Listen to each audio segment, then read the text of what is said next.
So, you're all set for the money then? How much? Close to 3,500 in cash, plus some money I can get from an ATM. I know it's not a lot, but it should be enough for the time being. Hmm, not bad. For the time being. I'm guessing this isn't Christmas money from Santa Claus. Yeah, you're right. I imagine you've started by riffling drawers. Am I right?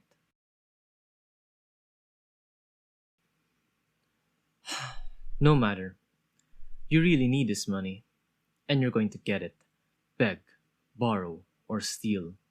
It's your father's money, so who cares, right? Get your hands on that much, and you should be able to make it. For the time being. But what's the plan after all it's gone? Money isn't like mushrooms in the forest. It doesn't just pop up on its own, you know? You need to eat, a place to sleep. One day, you're going to run out. I'll think about that when the time comes. When the time comes. Like getting a job or something. Maybe.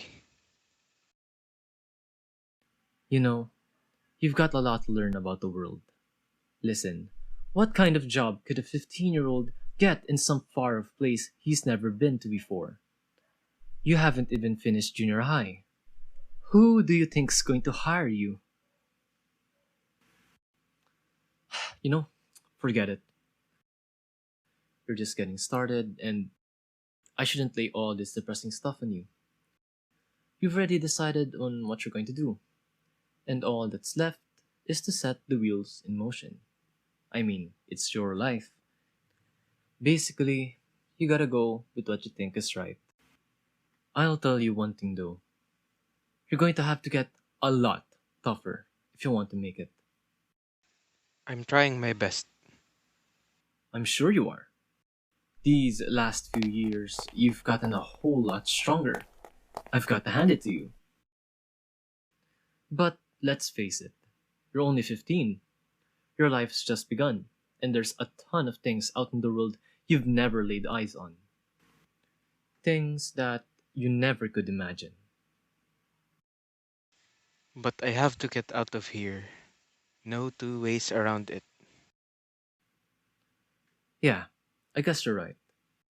Not that running away is going to solve everything. I don't want to rain on your parade or anything, but I wouldn't count on escaping this place if I were you. No matter how far you run, distance might not solve anything. How about we play our game? Alright, Okay, okay, okay, okay. Picture a terrible sandstorm. Get everything else out of your head. Sometimes fate is like a small sandstorm that keeps changing directions. You change direction, but the sandstorm chases you.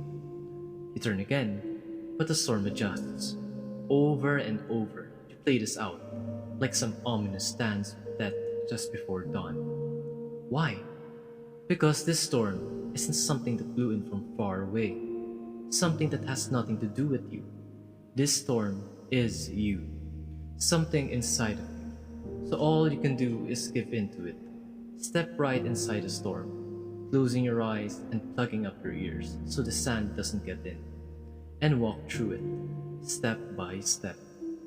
There's no sun there, no moon, no direction, no sense of time, just fine white sand swirling up into the sky like pulverized bones. That's the kind of sandstorm you need to imagine.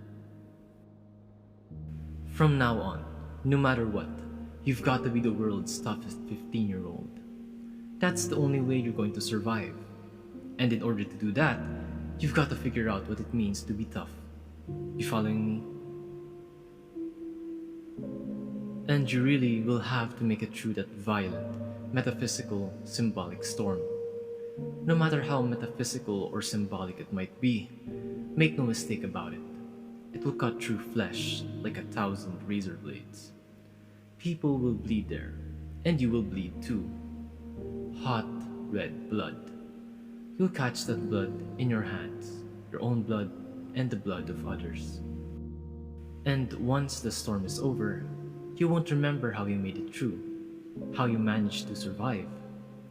You won't even be sure, in fact, whether the storm is really over. But one thing is certain: when you come out of that storm, you won't be the same person who walked in. That's what the storm is all about.